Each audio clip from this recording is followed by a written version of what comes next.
Hi friends, welcome to கிரீனிவாஸ் vlog. இன்றைக்கி evening ஸ்நாக்ஸுக்கு மக்ரோனி தான் பண்ணியிருந்தேன். வாங்க எப்படி செய்கிறதுன்னு காட்டுறேன். நம்ம மக்ரோனி, நான் 1 கப்பு மக்ரோனி எடுத்திருக்கேன். நம்ம எந்த அளவு வேணாலும் எடுத்துக்கலாம்.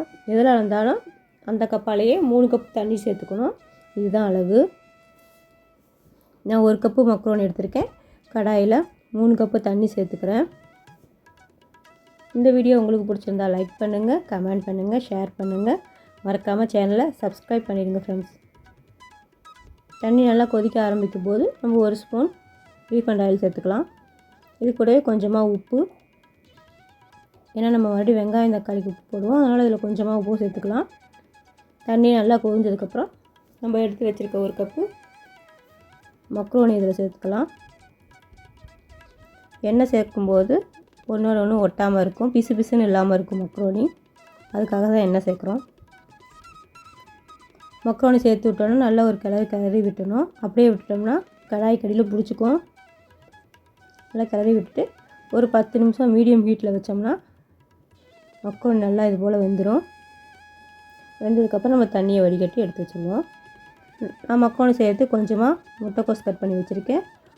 ஒரு 2 பெரிய வெங்காயம் பொடிசாக கட் பண்ணி வச்சுருக்கேன். ஒரு 4 பல் பூண்டை பொடிசாக கட் பண்ணி வச்சுருக்கேன். ஒரு 2 காரத்துக்கு 2 பச்சை மிளகா, ஒரு தக்காளி, இதெல்லாம் கட் பண்ணி எடுத்து வச்சுருக்கேன்.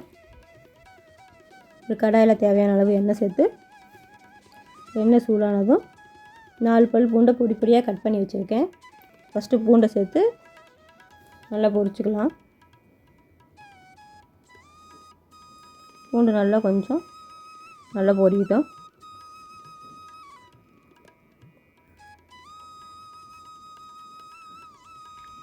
பூண்டு நல்லா வதங்கினதுக்கப்புறம் பச்சை மிளகா 2 அதையும் கட் பண்ணி வச்சுருக்கேன். அதையும் இதோட சேர்த்துக்கலாம். பச்சை மிளகா பொரிஞ்சதும் ஒரு 2 பெரிய வெங்காயத்தை பொடிசாக கட் பண்ணி எடுத்து வச்சுருக்கேன். அதையும் இது கூடயே சேர்த்துக்கலாம்.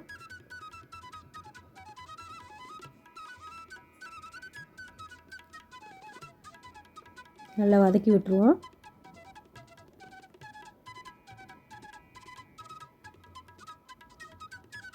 வெங்காயம் நல்லா வதங்கணும்.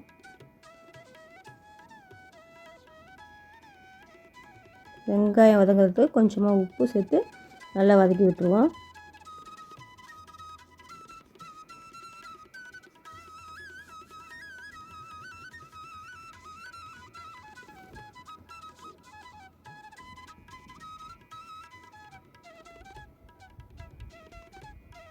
வெங்காயம் நல்லா வதங்கிருச்சு. இது கூடவே நான் ஒரு கைப்பிடி அளவு முட்டைக்கோஸை கட் பண்ணி வச்சுருக்கேன். அதையும் இது கூடவே சேர்த்துப்போம். முட்டைக்கோசையும் நல்லா வதக்கி விட்டுடலாம். அந்த எண்ணெயிலே நல்லா வதங்கிடட்டும்.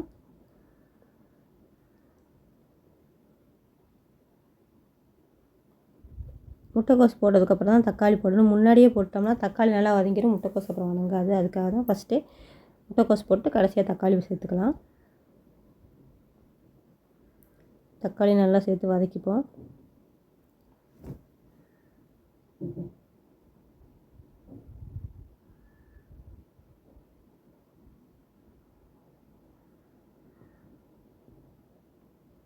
தக்காளி நல்லா வதங்கிருச்சு.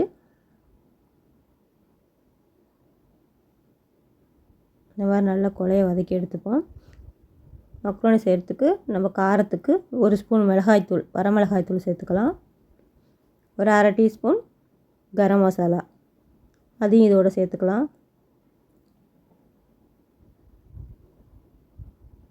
எல்லாத்தையும் சேர்த்து நல்லா கிளறி விட்டுருவோம்.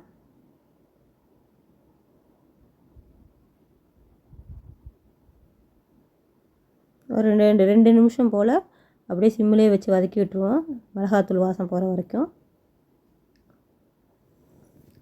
இது கூட ஒரு 2 ஸ்பூன் டொமேட்டோ சாஸ் சேர்த்துக்கலாம்.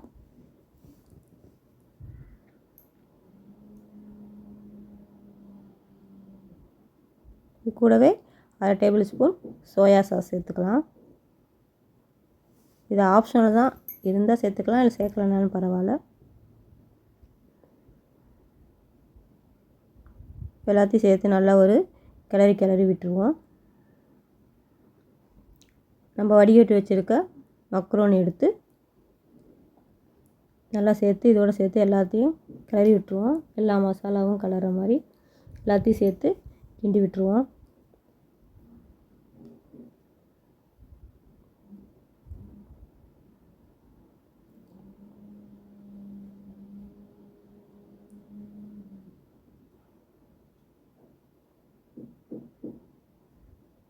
ஒரு 5 நிமிஷம் போல் சிம்மிலே வச்சு நல்லா மசாலாலாம் உள்ளே இறங்குற வரைக்கும் நல்லா கிண்டி விடுவோம்.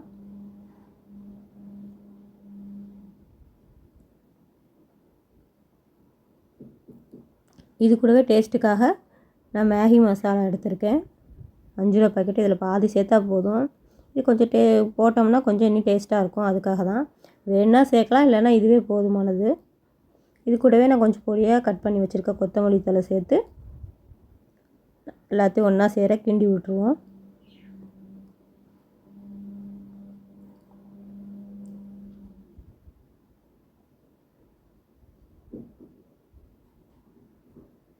நல்லா எல்லாத்தையும் ஒன்று சேர கிளறி விட்டாச்சு.